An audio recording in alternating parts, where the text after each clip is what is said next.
Lowe's knows to bring your vision to life, it's important to find the right color. That's why My Lowe's Rewards members get a free paint or exterior stain sample to test your look and find the perfect color to confidently refresh your space. Lowe's, we help, you save. Offer valid in-store only, 5/8 through 5/14. Limit 1 per customer while supplies last. Discount taken at time of purchase. See associate for details. Program subject to terms and conditions. Details at lowes.com/terms. Subject to change. NetCredit is here to say yes to a personal loan or line of credit when other lenders say no. Apply in minutes and get a decision as soon as the same day. If approved, applications are typically funded the next business day or sooner. Loans offered by NetCredit or lending partner banks and serviced by NetCredit. Application subject to review and approval. Learn more at netcredit.com/partner. NetCredit. Credit to the people.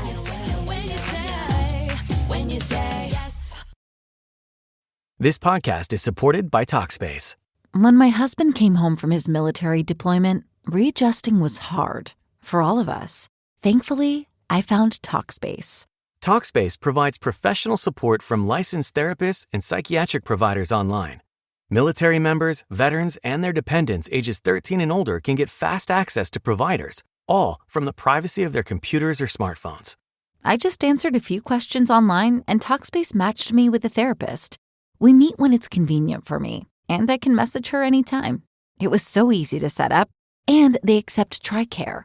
Therapy was going so well, my husband and I started seeing a couples therapist through Talkspace too. Talkspace works with most major insurers, including TRICARE. Match with a licensed therapist today at Talkspace.com/military. Go to Talkspace.com/military to get started today. That's Talkspace.com/military.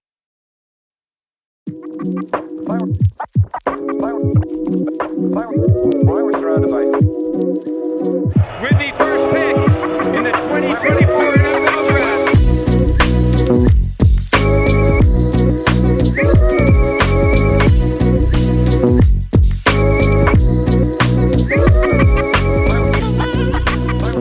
Welcome back into another episode of the Daft on Draft podcast. I am your co-host, Corey Kinnan, and today Dalton Miller is not joining us again. Dalton is enjoying a nice trip to Porto with his family in Portugal over there. So I lined up a guest for you all today, and I got to tell you, it's a pretty exciting guest and a pretty exciting episode.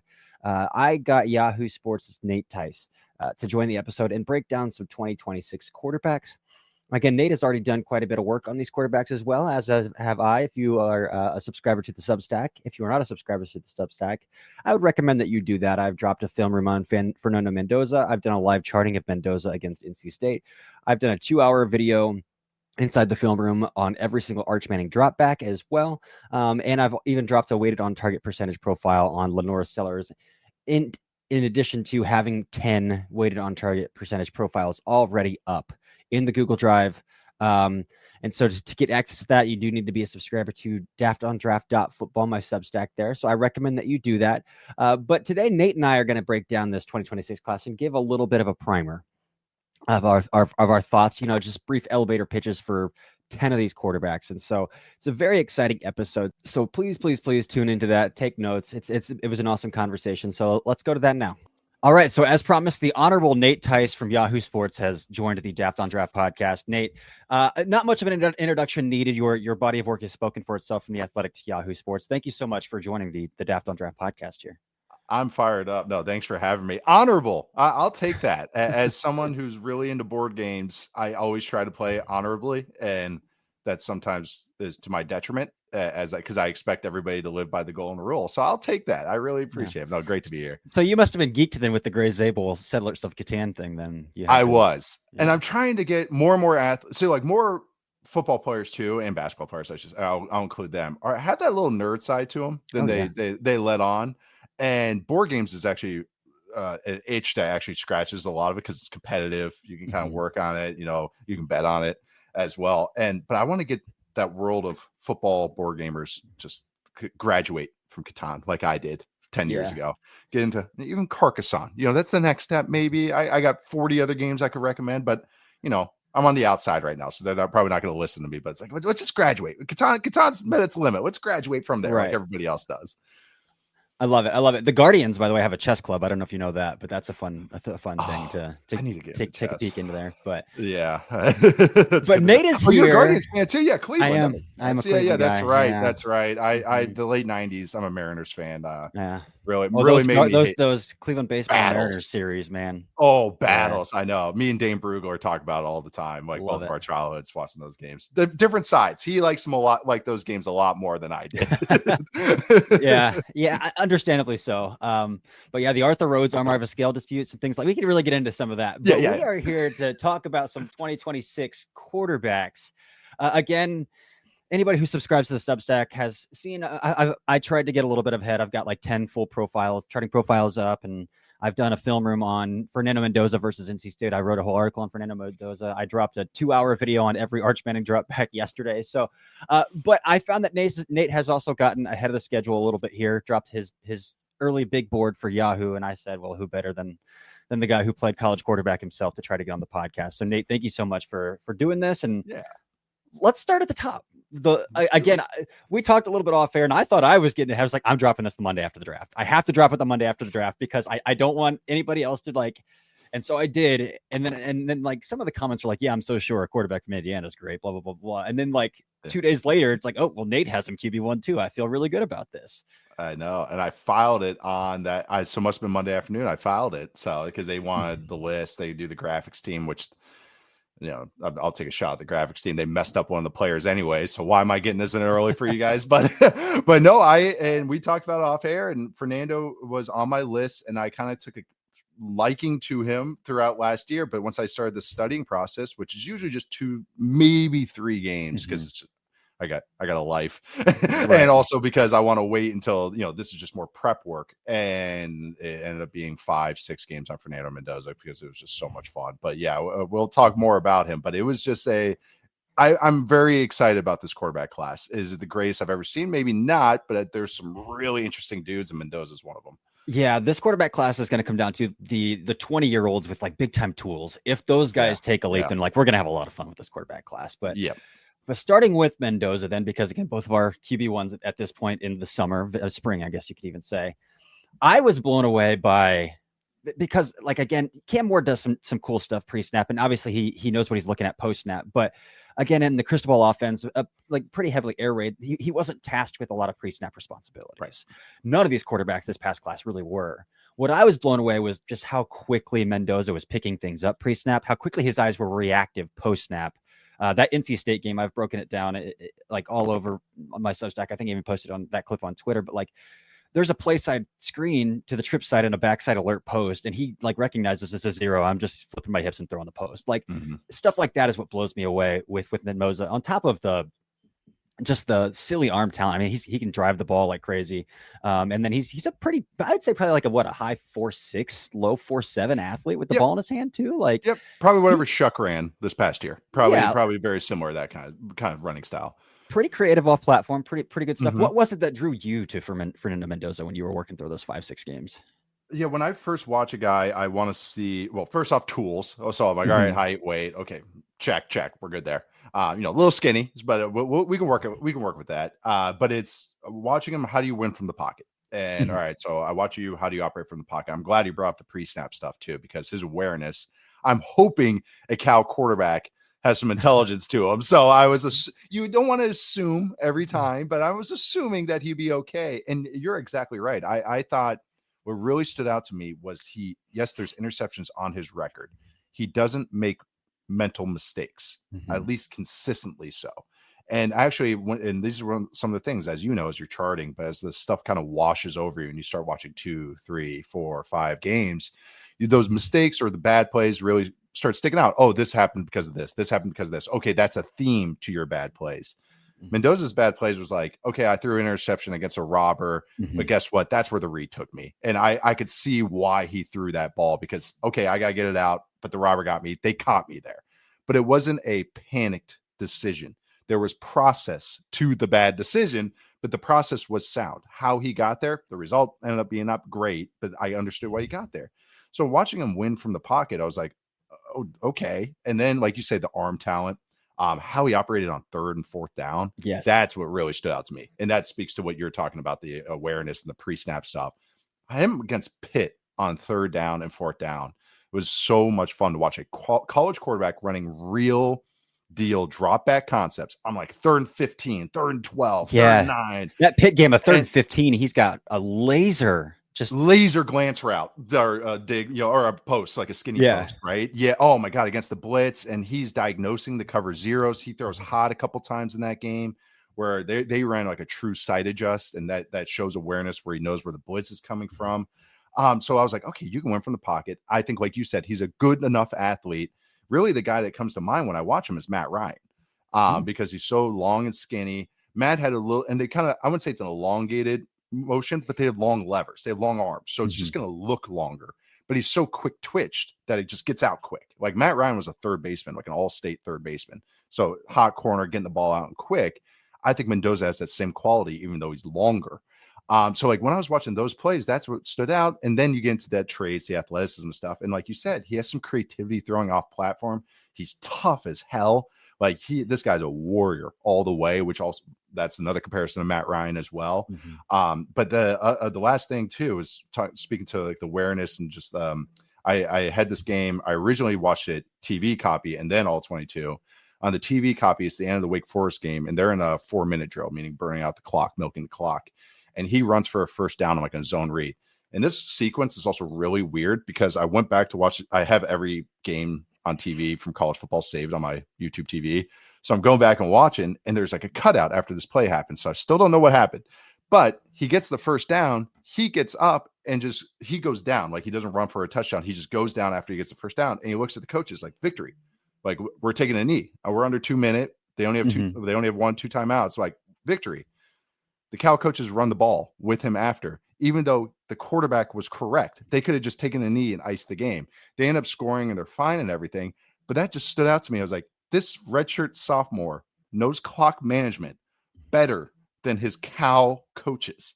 And I know it's a little thing, but if this guy ends up having a great year, I'm going to be telling that story 100 times this next year. Yeah. Because those little things, I know it's just little things I'm extrapolating, but that just showed like, this guy gets ball. Like this guy just has a football IQ. So it's just, that's what stands out to me. This guy is a supreme pocket operator. Yeah. Again, a kid who was committed to Yale before Cal came along late too. So like, I know you told me that. I was like, yeah, okay, that makes sense. Makes a ton of sense. So like, just a brilliant kid. So I'm glad I'm not alone on my mountain, my Fernando Mendoza mountain. That's probably a good healthy amount of Fernando Mendoza discourse. We have the Indiana offense will be fun too. So we should talk a little bit the transfer. I also why we want to get in early on this because I think by the time October hits, everyone's why is Fernando Mendoza's got 18 touchdowns through 5 weeks? Like, who is this guy? Like, I'm excited in that off. Did you hear him interview about that too? Why you went to Indiana? Well, I think his brother's the backup quarterback there, so I know his parents have a good relationship with Cignetti. Yeah, that helps. So he actually said, and this was really cool. It was it was the Indiana YouTube or whatever. And I don't know how I came across it. I probably searched his name or something. And he was talking about, and they're like, "Oh, why'd you pick Indiana?" Some kids will always say like, "Oh, the environment and like the fans and all that." And he goes, "Development. I want to go with these coaches because they coach this guy in the NFL, this guy in the NFL, and this guy in the NFL. And the only guy that he hasn't coached that's not in the NFL is Curtis Rourke." And he's like, "Have you guys watched Curtis Rourke? He's a badass." And I was like, "That's such a good answer." I'm like, check. Yeah. So, but I was like, but again, once people go, "Why do you go to Indiana?" I already had someone text me and goes, "Well, he's at Indiana. Who cares? Why didn't you go to a big school?" It's like, he could have. It's just that there was a reason he went to Indiana. And I was like, yeah, he's checking a lot of boxes for me. So I'm very excited to watch this year. Again, Georgia, Miami were both and he's from Miami. Like he could have just gone to Miami. And Mario Cristobal is Cuban American too. Like, I mean, that should have been an easy connection for him. Right. All right. We'll move on to, let's move on to Arch Manning. Again, this is pretty fresh on my mind because I just did that 100 drop back breakdown or whatever it was, that 2-hour video.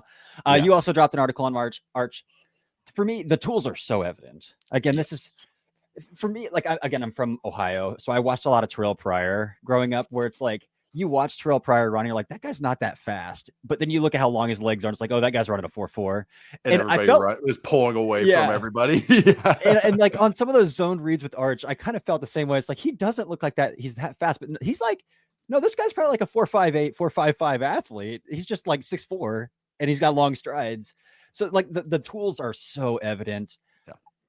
I'm interested to talk through some of what you thought of his like kind of pre-snap like eyes versus post-snap reaction to what he saw, because I think I saw a little bit of breakdown there, but again, he wasn't the established starter. He wasn't game planning necessarily every week as the established starter. So I'm really interested to see how that develops now that he's been the established starter since January, kind of how that like a lot and again, in a lot of situations he's coming in, they're up big or they're playing ULM or Mississippi State. So like obviously Sark isn't opening up the playbook in situations where Arch is playing football last year in 2024, but there were like, they spammed post dig a lot.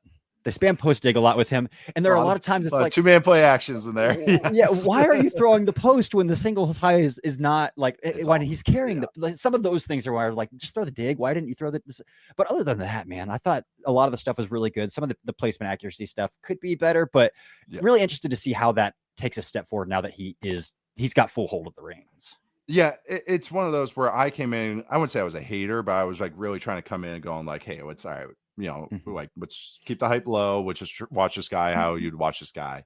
And it's one of those I concluded my article, and I really don't think, and this is what I've heard through the grapevine again, like it's a lot of talk in May, like we'll see when November rolls around or October, is that he'll be returning to school no matter what happens. But that's just what I hear. Things change. So that's why I kept him off my big board. But like when I watched him, it was like, I'm buying the hype. Because like you said, the tools are very good to excellent. He doesn't have a elite arm, but he has a very good arm. And I also think, like you said, he's a very good athlete. He's very much his father's son, Cooper, who was a receiver, and he's very much Arch's grandson, or Archie's grandson. Like he's very much got those genes. And I think he got a little bit of Eli's brain.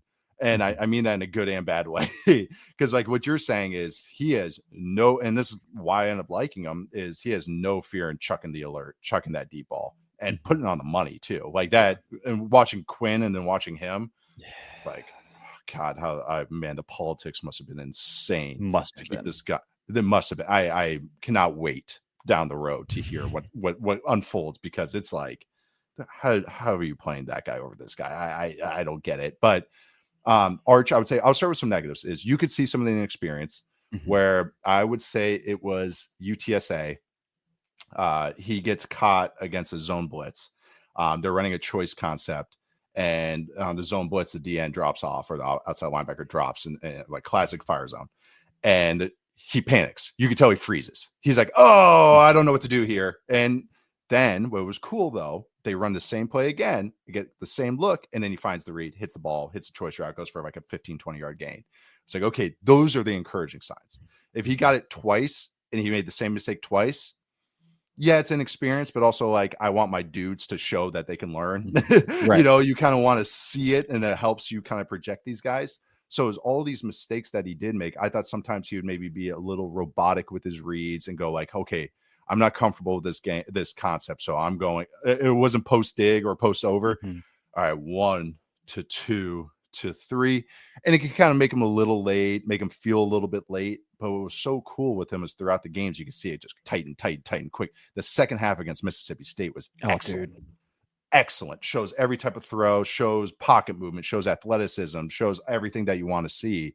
And that's really where I was like, okay, yeah, I'm buying this hype. And I said this in my article, was that, yes, he's going against UTSA, like you said, Louisiana Monroe and Mississippi State, who are 92nd, 95th, and 110th in defensive rating, FEI defensive ratings. I'm buying the hype because of just what I saw and showing all the maturity, or I shouldn't say maturity, show the polish that he did show, pocket movement, consistent throwing style, throws a tight spiral every time.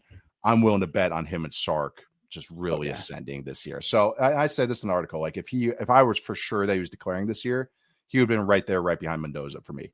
It would have been like Mendoza, probably Arch, but again, 90 something dropbacks or 90 something pass attempts this past year. It's just a little hard for me to just go, yep, you're a dude. But I am buying stock because I was really encouraged with what I saw. It almost makes me want to go back and watch 2020 Mac Jones and see like was Mac Jones given any pre-snap responsibilities that just Sark did not trust Quinn with, and is that something that Arch could have? It almost makes me want to go back that Michigan game, right? Wasn't there a bowl game that he played when Tua sat out? Like he played like Mac played like that one bowl game where he started. So that's a great comparison though too. And I think Sark was still there, the offensive coordinator of the year. Mac Jones had the most efficient season in college football history too. So like, right. Are there like, because Mac was clearly a master of that offense. So being a master of that offense, what more was Sark willing to give him than say he was willing to give Quinn? Who, yeah. For sure. So I do want to kind of check that out too. But there is quite a bit to like that Mississippi State game. I think so many guys, quarterbacks as well, is just like, in protection, just count how many guys are in the box versus how many guys you have in. And like sometimes the shortcomings, that just trying to get the ball out, like snapped quickly and things like that, things fall through the cracks. And that Mississippi State game, he throws a slot fade against cover 0 where it's like they bring 6 on 5 and he knows he's got the end man on the line of scrimmage and he just lets it, and he drops it on a dime, 38 yards down the field or something like that too. Just beautiful stuff. NetCredit is here to say yes to a personal loan or line of credit when other lenders say no. Apply in minutes and get a decision as soon as the same day. If approved, applications are typically funded the next business day or sooner. Loans offered by NetCredit or lending partner banks and serviced by NetCredit. Application subject to review and approval. Learn more at netcredit.com/partner. NetCredit. Credit to the people.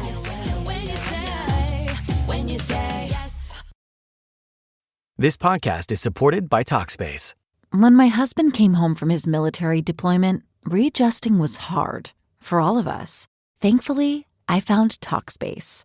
Talkspace provides professional support from licensed therapists and psychiatric providers online. Military members, veterans, and their dependents ages 13 and older can get fast access to providers, all from the privacy of their computers or smartphones. I just answered a few questions online, and Talkspace matched me with a therapist. We meet when it's convenient for me, and I can message her anytime. It was so easy to set up, and they accept TRICARE. Therapy was going so well, my husband and I started seeing a couples therapist through Talkspace too. Talkspace works with most major insurers, including TRICARE. Match with a licensed therapist today at Talkspace.com/military.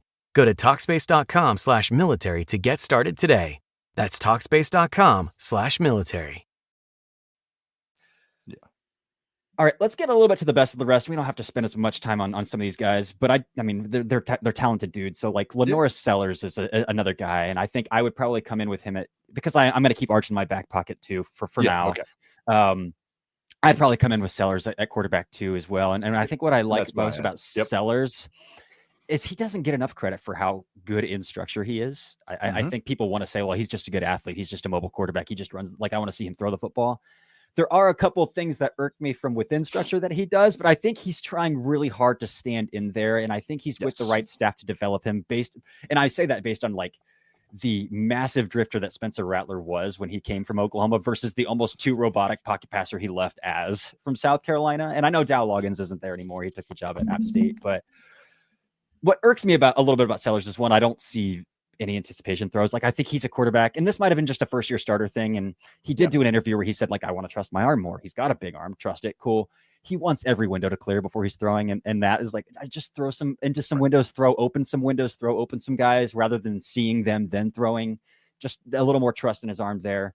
And then, like, I don't know if you noticed this as well, but like he's not a big climber. So he'll hit 5-7 drops and then he'll throw from 5-7 drive, like 5-7 yards deep. It's like, climb back up a little bit, keep yourself like, those are two things, but I think he's got a really good foundation as a pocket passer, plus all of the other extraordinary things that he has physically in his frame. He's the most of this group, the most projection, which is so funny to say with Arch that has 90 something pass attempts, but it's 100, I think, in his career. But no, you're exactly right. I had him overall in my top 10, and it's more of like just bullish on one of the flashes you've seen. I totally agree with you. I thought his pocket work was actually, I was pleasantly surprised by it. The Clemson game is the one that stands out to me. But it was just a lot of like, it's like, this is what you want to see as far as a baseline. He's always going to win by being a creator. Like, you can tell, like, well, a leopard doesn't change their spots, whatever the line is. Like, guys win in a certain way. So like, that's always going to be his calling card. But like you said, like how he throws from the pocket and what he's comfortable with. And another thing too is that he's a young guy for his grade. He's still 19 as we record this. He turns 20 next month. So that's another thing that's in my mind too. It's not this is a guy that's taking some time. It's going to be young. So there's a true first year starting. A big recruit, but wasn't a gigantic recruit either. Like, it wasn't like he was a good recruit, but he wasn't like some super 5-star as well. So which also, you just look into that, maybe it's like, okay, maybe there's some projection more. This guy wasn't this polished 5-star guy coming from the Elite 11 camps and all that. Like, those are the things I try to always narratively scout as well. But as far as size, tools, I mean, top of the charts. It's what you dream of. And from by all accounts, supposed to be a great kid, hard worker. So like, that's why I stay bullish on him. But also the creation is just what stands out. Juking Peter Woods in the pocket, can not even just create where he just gets past the line of scrimmage. He turns a sack into an explosive, which is the ultimate game changer. A negative 10-yard loss turns into a 20-yard gain. Like, those add up over time. But like you said, it's just the flashes from the pocket are encouraging. It's not Malik Willis when he was coming out of Liberty, where it was like, yeah, he's got a great arm, but the dude has never met a pocket that he wants to stay in. Like, he just is drifting and trying to bail every time. And it was like, okay, that was a true project to me, like true overhaul project. While I watch Sellers, who I think has the same tools, probably better and bigger, but then has actually those flashes like, I'm standing here, I'm planning, I'm going to throw and rip this throw. And on top of that, he can make every type of throw. So it's more of a projection, but the thing is, the baseline's a little higher than maybe I even gave it credit for before I studied him. You got to watch the last month with him. Yeah. That was first month. I was like, okay, there's flashes here. But then I watched those last 2 or 3 games of the season, and I was like, okay, that's when I was like, originally he was my number 1 guy, and then I watched Mendoza. And then I was like, oh, okay, never mind. But I'm very, very bullish on him. Like, I just think he has the nice baseline, but the high end ceiling is just going to be ridiculous. I think the only box, like, as an NFL prospect to check for me is like, can you just throw some anticipation? Like, because he has the longest time to throw in the country, and that's always going to be a little elongated for mobile quarterbacks who create outside of structure. But like, there's clearly a part of it that is because he's holding the ball. It'll take longer waiting for windows to clear before. And that could be, again, a first-year starter. I'm just trying to be safe with the football kind of thing. Do want to see some more big throws on his tape, but there's so much to love there. Another guy with a hose for an arm, and probably another 4.5 athlete, Cade Klubnik, who you had him at 25 on your board. Yes. Cade, he's a roller coaster for me. Like, it's very much up and down. He does so many good things. Well, it's like, oh, your eyes are working really well. But then there's like always something in the back of his mind. It's like, I'm just looking for the excuse to do something like really reckless with the football. Yes. And I think I need him to. But another thing with Cade, and we talked about this with the young guys in this class a little bit already, is like, he started since he was a freshman, and you can very much see linear growth from a freshman to a sophomore a junior. Yep. And there's no reason to anticipate we won't see another linear growth here. But again, he's got a hose, an elastic arm, and he's ultra mobile. So there's a lot to buy into. Garrett Riley seemed to get a little bit more out of him last year as the offensive coordinator there too. So yeah, where are you at with Klubnik? I know he was 25 on your board. Yeah. What does a rise look like for Klubnik? What's the next step look like for Cade Klubnik for you then? Just keep doing what he's doing. I mean, like you said, the ascension has been really cool. I really like, this sounds so weird. He was at a camp I went to when he was coming out of high school, when I was kind of just helping out. It was Rod Woodson's camp, and he was there. His coach was there, and he was there. And I was like, oh, this kid's a high school senior. Holy crap. Like, okay. All right. So I kind of like just kept an eye on him. Oh, he's going to Clemson. Okay.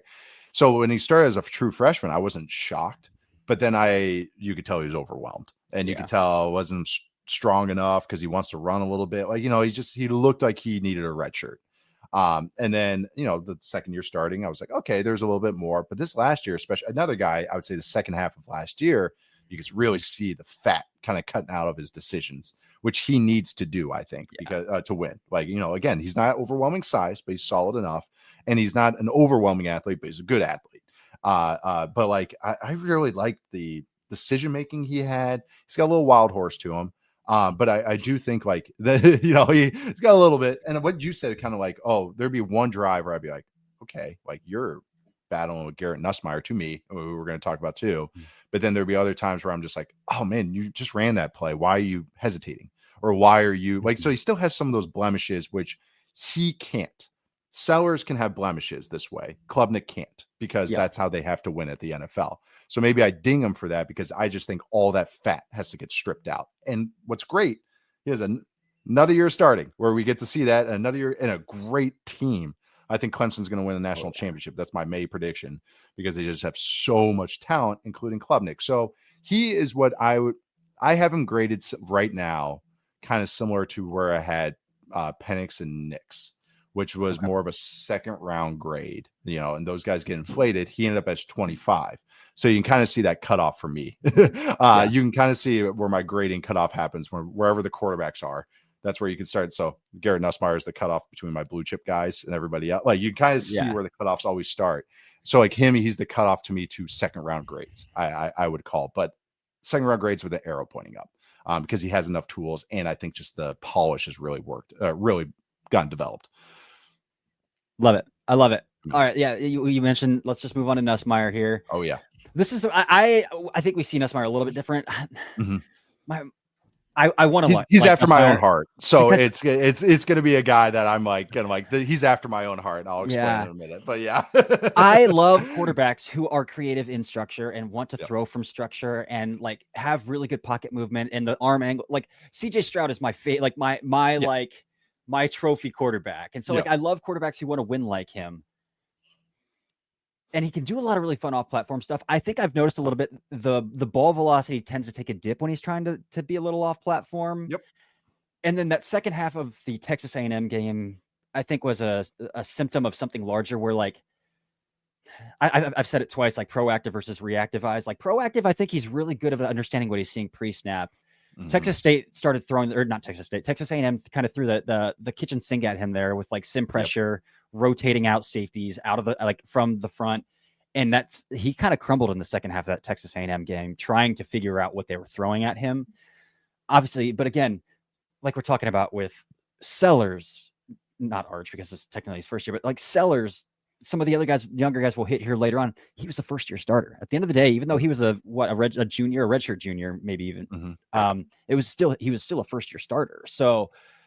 Some areas for room, like he's a quarterback I really want to like, but I will say that Baylor game, that bowl game, might have been, even including Cam Ward, Shedeur Sanders, the entire, like every quarterback that just got drafted, might have been my favorite quarterback game of the 2024 season. Funny, and that's one game I haven't watched with him because I don't really watch bowls, like because of all the shit that goes on with the opt-outs and the it just depends on the guy, unless I need to watch Michael Williams finally play like 40 snaps against Florida State, so I kind of stay away. So that's okay, I'm gonna have to watch that today because that's one game I haven't watched with him. So but but what you're saying with I'm with you on Nuss. And also, like, this is I'll start with a negative. I just mentioned Sellers' age, just about to turn 20. Nuss will be 24 when he's drafted. Mm-hmm. And if you got to, and how his style to win is, he's a supreme pocket operator, an aggressive one. And again, like you said, this is why I say he's after my own heart. It's like, I wish I could play like this because he has no conscience. Like, he just makes a mistake. Doesn't matter. Next ball, he's ripping the next one. He just got arm against out the wazoo. Yeah. Yeah. It just, he does not care. He's got like the same mind as like Geno Smith. Obviously different players, but that mindset, like, hey, no, this high wire act. Every throw is a high wire act. Every throw is I'm going for an explosive play. But Arch has a little bit of the same tendency as well. But Arch, I think, actually is cleaner already, getting there sometimes. So Nuss to me is like going to maximize what you're drawing up for him, and he can creatively get there. The thing is with two is that he's going to be older. He also, traits wise, as far as size and everything, it's kind of average. Like, he is listed 6'2", 205. So maybe gets up to 210, 212. That to me is a little scary because yes, he doesn't take a lot of sacks. That's another thing why I really like him. It kind of cropped up as the second half of the year, but it's like, he doesn't take a lot of sacks, but that's in the NFL, big bodies grabbing at you. It's just, it's a thing. Unless you're a freak that runs a 4.4, it's a thing. Like, I watched Derek Carr do it for 10 years. Like, just get pulled down the pocket. So that is a negative for me on him. But the thing is, these guys that just have brass balls, like, I'm just like, I'm going to like it. Like, I just love watching his style of play. So I think once his cycle ends, he'll end up almost where, like, I think he'll drop a little bit for me, but I still like him. Like, you know what I mean? Like, I think others will rise above him, or maybe, create a tier difference. but I still will end up bullish on him as maybe a late first rounder type. Chad Pennington's the guy that comes to mind when I watch him. But Chad was a little bigger.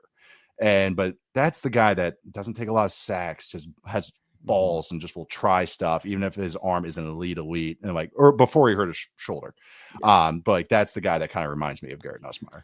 So you brought up the build, and I wasn't gonna bring it up, but how it's real though. You have to bring this stuff up. Like these are prospect profiles, so you have to bring it up. And this is like why it makes me a little less bullish, to be honest. Like body typing, he's kind of a similar body type to like Mac Jones, which is just like a little more fluffy than a guy 6'1", 205 pounds should be. Like, and to me, like, I think that also screams like, well, how much room for body development do you have and things like that? And so that is the reason for me to kind of push the pause button a little bit on Nussmeier too. But again, we've seen some supreme pocket passers really make it who aren't extraordinary athletes. And again, he's got the arm angles, he's got the fun platforms, he's got, and even like, I think Chris Hilton being out most of the season hurt his deep ball accuracy. I think you saw a little improvement in his deep ball accuracy when Chris Hilton finally got back on the field for LSU. Also going back to Klubnik, I didn't even mention his wide receivers just briefly here. 2 of his 3 wide receivers that he predominantly threw to were true freshmen last year as well. So like that matters too, talking about going in now they're sophomores. And Antonio Williams, I think, is a true junior or a redshirt junior now too. He's drafted. So junior in some way. His wide receivers are growing up too with him. And I think that's a huge deal. That's a great point. But yeah, so like Nuss is something I can't completely hit the red button on to like, I'm out, but I can't completely hit the green button that I'm in either. I just kind of like, I'm kind of floating in the middle there because there's some things that I love. One quarterback that people are mocking in the top 5 that I think my hand is on the red button for though is Drew Aller at Penn State. I want your opinion on this actually as a former quarterback. Do you think that quarterbacks are, because I've noticed it with like Will Levis, Drew Aller, a little bit with Anthony Richardson, the overly rotational throwers, do you think quarterbacks are being coached almost too overly rotational where they can't control where the ball, because like I see accuracy issues with all of those super rotational throwers that we fall in love with because like, wow, look how fast these guys get the ball out. But it's like, yeah, but if they're not hitting the mark, do you think that the quarterback coaching is like a little too overly rotational these days? Well, yeah, and because a lot of those, the guys getting taught to be overly rotational are built like Nussmeier, was 6'2" and shorter arms and everything. When you got longer arms, more issues can happen. It's just levers, it's just physics. And so when you have to do they don't need that to be as violent to throw that way, because we already have, I'm including myself, I'm 6'5" with long arms. We already have natural gifts that can create that torque. Like I have this whip of an arm that I don't need all the torso and all the hips to unravel the rest of it. So that's what is something I could spend 4 hours talking about modern day QB coaching and how overcoached some of these kids are and like how must feel. And actually it's why I'm bullish on a lot of guys that didn't play quarterback from 12 years old onwards, is because I just think that they haven't been I don't know how much I can swear on this, but they haven't been they haven't been completely fucked by these guys that are just overly coaching them and making them robotic. And so they're actually athletes that become quarterbacks. And that's something I look at narratively sometimes when I'm scouting these guys. But Aller to me is from that Ryan Mallett, Joe Flacco tier. Like that is the spectrum of quarterback that he is exactly. And I think he's more like Mallett than Flacco. Same exact thing. Me and Mallett actually were same high school class and everything. And the dude could throw the ball through 2 walls, not even just 1 wall. But what wall was he hitting? You had no idea. And that was the same thing. He's taller than me. I think Mallett was 6'6", huge arm. But the thing was, he was taught to throw so violently, and he was throwing a 5-yard slant route and trying to take the guy's head off, that he learned no finesse and no touch or anything. And with Aller, and the thing is, once in a while, I mean, the throw I think he had against Oregon, I know people were really just going nuts about it. He had one that was out of structure and everything. But the thing about him is that as soon as he gets moved off the launch point, he sucks. And I'm not even saying like average or below average. It's bad. Terrible. Bad. And I am fine saying that. I don't need charting. I need my eye test. I have the charting, me. and I can tell. I know that's what I mean. That's like guys I've I charted. I work with Matt Harmon all the time, and so many times I'm like, oh, this receiver did this, and oh yeah, this receiver did this, and I'm like, anecdotally, I don't know what the charting says, and he'll be like, yeah, that matches. And I'm like, okay, good, but with Allard, it's just as soon as he has to move one step, that his throws nosedive. It's always consistent. It's the same thing. He always throws it at a guy's feet. Guess what? If you're a dude that's been quarterback since 9, 10, 11, 12 years old, I don't want to see that. You better be able to move and throw the football. So even though he has tools and he has all these things, and he's also in a very, very, very friendly, heavily designed offense that makes it, and he's very robotic.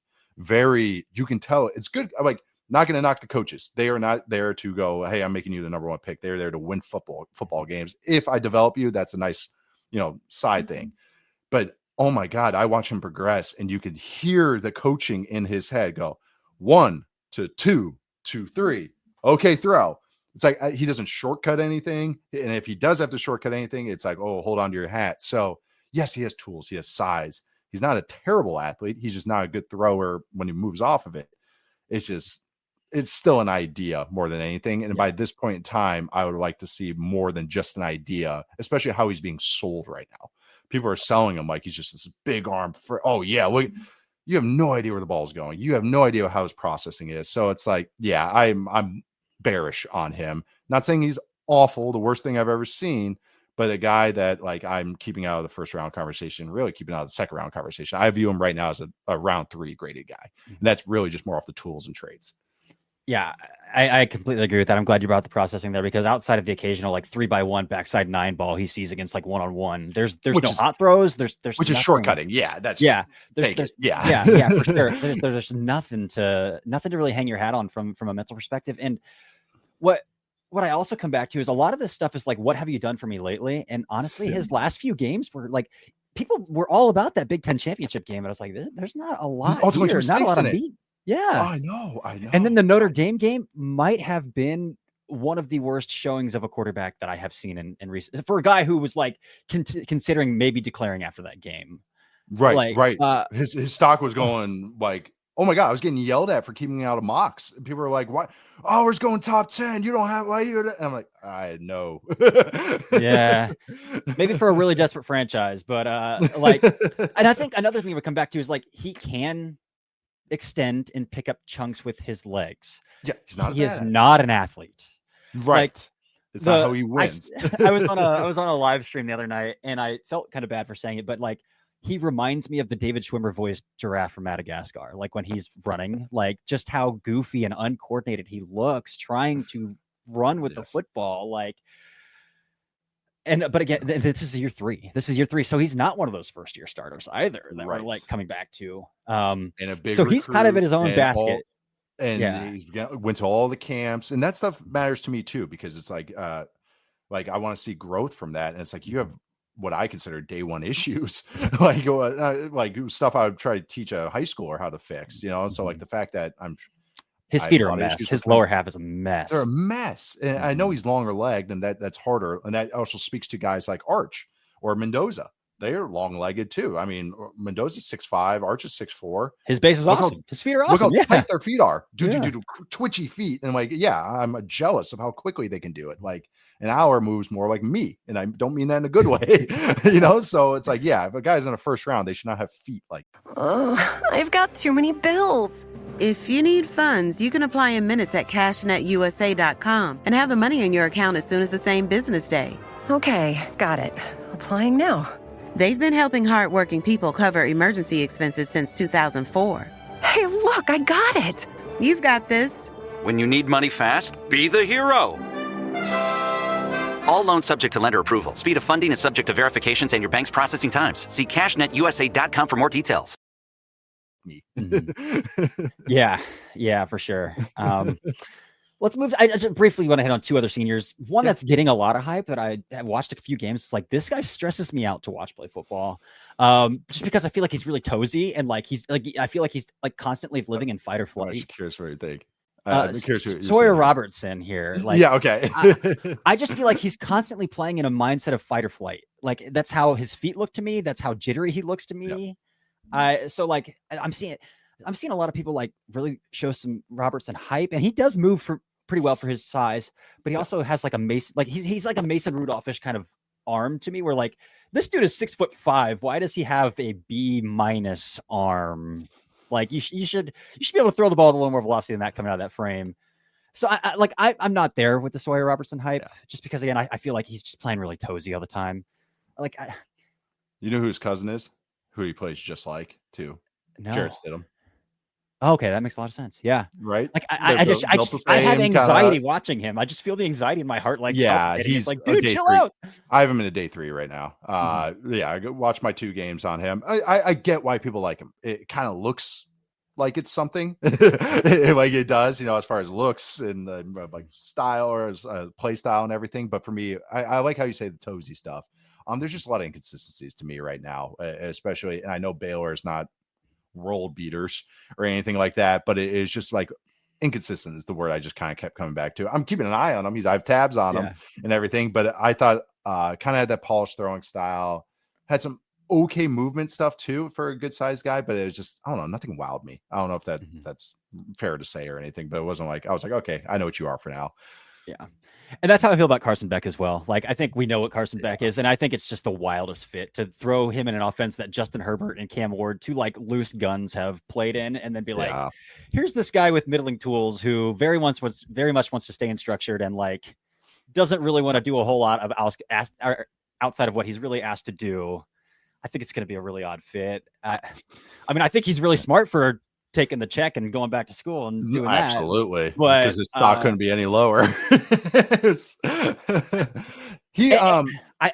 also just like know too much stuff.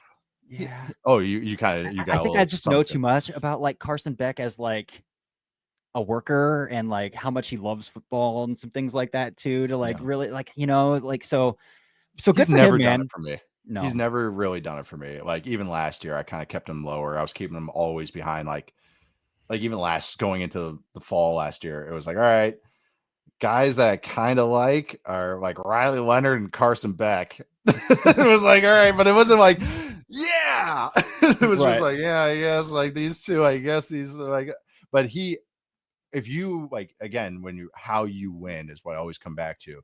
All right, Beck has to win in the NFL like Brock Purdy, or Tua. Like guys that have to win from the pocket. That's actually not fair because Purdy's a good creator. I will say that. So maybe not that, but in style, in pocket, I should say. He's not accurate enough. I actually think he's below average accuracy wise. I remember watching Bowers and doing a profile on him. And so I was like watching Beck too. And I was able to clip a whole bunch of catching range highlights for Bowers because the throws were so off, which was great for the Bowers tape. But also I was like, I'm remembering this. Like if you're marketing yourself as a player to me, and even before I watch you, and I always use the term narratively scouting a guy. All right, how do you win? All right, I look at Carson Beck. All right, you're not very big. You're not very fast. Okay, well, you better be freaking Chad Pennington, like I brought up with Nussmeier. You better be just pristine from the pocket. Do. If you're wild and you're making bad decisions, I'm out. You better be able to do that with no matter the coaching. Like it's on the quarterback to know this stuff too. It's not, coaching does matter, but like you should be able to overcome it. Like I watched Drake May still making good decisions, and I know he was getting shit coaching. Yeah. So it's like, like it's these guys, the good ones figure it out regardless of who's around them. So like that's the thing with him. I was like, yeah, I know the OC. I have issues with that OC. Don't get me wrong, but it's like I just think that how you're supposed to win, you don't win that way. So yeah, I'm out. All right, out for now. Day 3. I'm just so glad I don't have to talk about him as a top guy anymore. Like I'm just like, no, this is you are slotted perfectly. You're day 3. Perfect. Day 3. Yep. And you mentioned the Mendoza thing. Like, yeah, there are mistakes on his tape, but like he corrects and like you can see the process. Never like see him again. With Beck, it's like, oh, there's a robber. He's going to throw a pick. Oh, there's a robber. He's going to throw a pick. Oh, there's a robber. He's going to throw over and over and over. Or guys wide open, miss throw. Guys wide open, missed throw. Nope, can't have that. It has to be automatic. That's why I love Mendoza. Every ball is just, if there's a throw there, he is making and it. He'll stand down the barrel and make it too. We didn't even talk about that, but like how good is throw the Auburn game, he's getting tabletop. Oh my God. My God. Yeah. Yes. And he throws the one on the sideline. Yeah. I know. How good is that tight end? That Endry's dude. I'm a big Endry's guy. He transferred to Texas now. He's going to be in that Gunnar Helm role. He's going to get. Oh, I know. I made sure to get the tweet out. So when he has a big game in October, I'm like, he's electric as ball in his hands, man. He's good. I really liked him. Outside of that, the rest of those wide receivers are like getting just drilled off their spots like 83 crazy. Stunk. I refuse to learn his name. 83 was, oh my God, a terrorist. They're all just getting thrown off the spots. Like there's no spot throws on Fernando Mendoza's tape because none of the wide receivers can get to their spots. There's one time we try to throw a go ball. You just brought it up with Howard, like shortcut into a 9. Mendoza tries to do that, and he looks, and his receiver is 2 yards out of bounds because he just got shoved out of bounds. And then you can see Mendoza go, well, shit. He's like, all right, well, and then that offense we talked about this offline, never gave him checkdowns. So he's like, all right, you gotta get into creation mode. Like, but it was so cool because he was like, where's my check down? He was like, no, I know I don't have a check down. Okay. His timer is so good. So good. Oh, yeah. I'm glad we get to wrap this around with Mendoza. Yeah. Last quick thing here. I've kept you pretty long, so I'm really appreciative. No, this is fine. I got time. We can always talk about guys that we can look at their tape, young guys, and say like, oh, this is a leap candidate. I've got one in my mind who was asked to play hero ball in a complete program reconstruction. Mel Tucker burned Michigan State all the way to the studs on his way out the door. I trust Jonathan Smith coming in. Aiden Childs, if you look at the box score, you say this guy stinks. Some really bozo-ish kind of plays too. I know why you're playing a flag here, though. I'm playing the flag on Aiden Childs because there's so much in structure. The arm is good. Like I can see the process. Yes, there are, but I think the bozo stuff, most of it is like he's trying to do too much because he kind of has to. And that's fine. It's much better to rein in the wild horse than to like, hey, please push the ball. And I think that's one thing that drives me crazy about summer scouting is people are like, no, that guy sucks. But like, we're talking about a 19-year-old with 1 year of tape. And the whole point about summer scouting is trying to take that tape and say, what can that become next year? Not saying like, this is the same player who's going to be this way for 4 years. Yeah. Yes. And so like, I see what Aiden can do. He's climbing pockets well. He's creating well. Is he doing too much? For sure. But they kept Nick Marsh out of the portal somehow. So he's got his best wide receiver back too. That offensive line is just not very good. So I'm hoping they were able to build that up around him a little bit. But that's one guy I'm saying like this guy's he's got it. You just got to kind of rein it in a little bit. No, I'm glad you brought him up because I totally has the tools. And the other thing too is I actually like that coaching staff a lot. Oh yeah, like, I'll trust Jonathan Smith with my life. Yeah. So like if you can't do it there, it's one of those things. Like if he doesn't show it, it's like, all right, well, that it's one of those staffs I actually do, as I just talked about coaching and everything, overcoming coaching. Because I mean, they made DJU look like a workable quarterback, and I mean, they're the only ones that did it. And outside of one Notre Dame game as freshman. No, but I watched that offense too. Is I actually know the tight end coach Brian Wozniak. I played with him at Wisconsin, and but they run a lot of the stuff I ran in college too. It's very pro style. So I actually kind of like that as well. Like that's good for his development as well. So again, when you're getting dropped in that type of offense, the early returns are usually chaotic like that because they put a lot on the quarterback. Hey, we're making you be a real boy. Like we're making you be a quarterback, not just an athlete back there. So that's why I agree with you to stay bullish on him because I think that type of offense, it usually goes, okay, it's a slow climb and then it just goes do. Like the guys, it clicks for them. And then they start shortcutting reads and they start getting to the next steps. It just takes longer than, say, an old Clemson offense or a Bryles offense or a Lane Kiffin offense or something that kind of spoon feeds the guys a little bit. So that's another thing is like why I think that's a good idea to stay bullish. Can I throw one out here? About a 20, yeah, for sure. But talking about a 20-year-old as well. He's 20. Like same with Sellers. He's a young dude. So yes. And when you have size and tools and you show just enough baseline, those are the guys you buy. Like you just don't give me another 6'2", 200-pound runaround guy. Like no, those guys don't make it. And every year they get hyped up. And then after a while, everyone goes, why isn't this guy getting looked at? It's like, well, he's 6'2", 200 and he runs around. I just watched a game of one of those guys before I got on this air. And I hope it's not the guy you're about to say. No, who just like runs around it. Give me the school. Is it Arizona State? Arizona State. Yes, that's exactly. So that's who I was thinking of when I just said that. Enough with the Heineke's. We have enough Heineke's. He is a loose cannon, dude. Like for me, there's too much one and run. Too much one and run. Where it's like shit, and then he's out of there, and he's just like and he's not big. So like those guys can't I'd say can't make it. It's just if you like a runaround guy. has to have size. Like, it's just, and I know people want to talk about heart with quarterbacks and everything. It's real. Like, I can point at numbers for dozens of years in the NFL and look at weights, and everyone makes fun of me and calls me a size queen and shit. And I'm just like, no, it matters. It matters. Like, the NFL is a traits league, and it's not just O-line and pass rushers. It's quarterback too. Like, it matters. So when I see a cruiserweight out there and he's just running around, and he's not just like, that's the opposite with him and Nussmeier. Nussmeier's trying to win from the pocket. That's his first thing. And it's creative. That's why I'm bullish on him. And this guy might be a better athlete, might be younger and everything. But the thing is, how he wins is running in schoolyard ball. Yeah.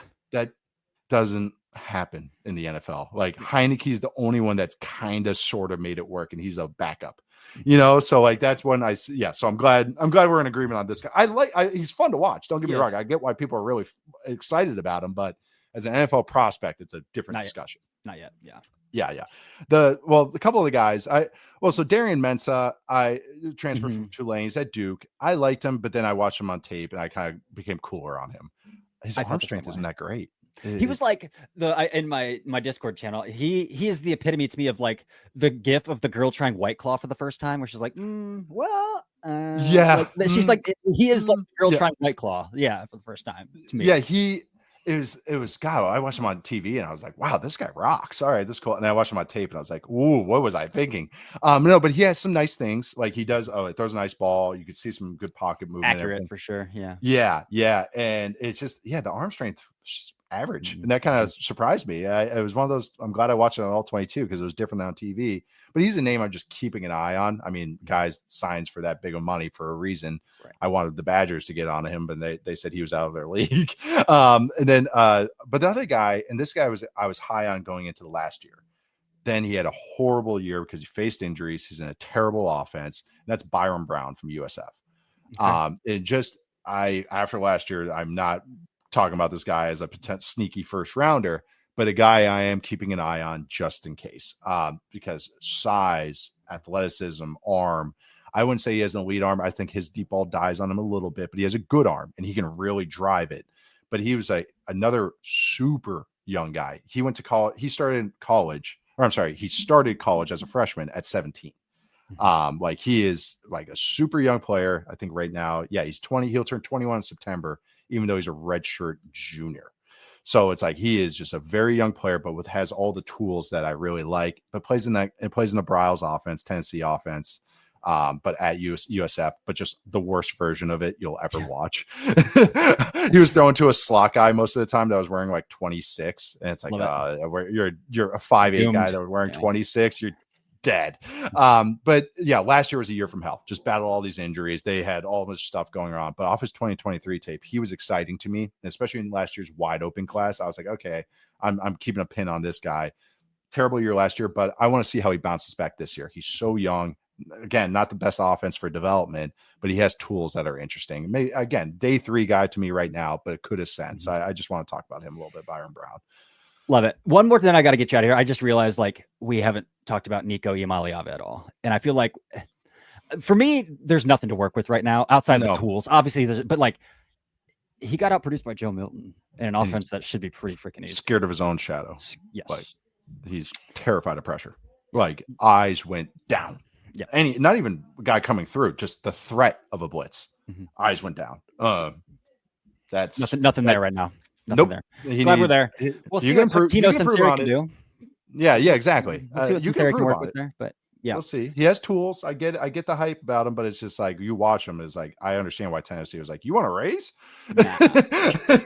I don't know about that. So he's I don't even consider him part of this class, to be honest, because I don't either. It's not prospect tape to me yet. So we'll see how this year goes.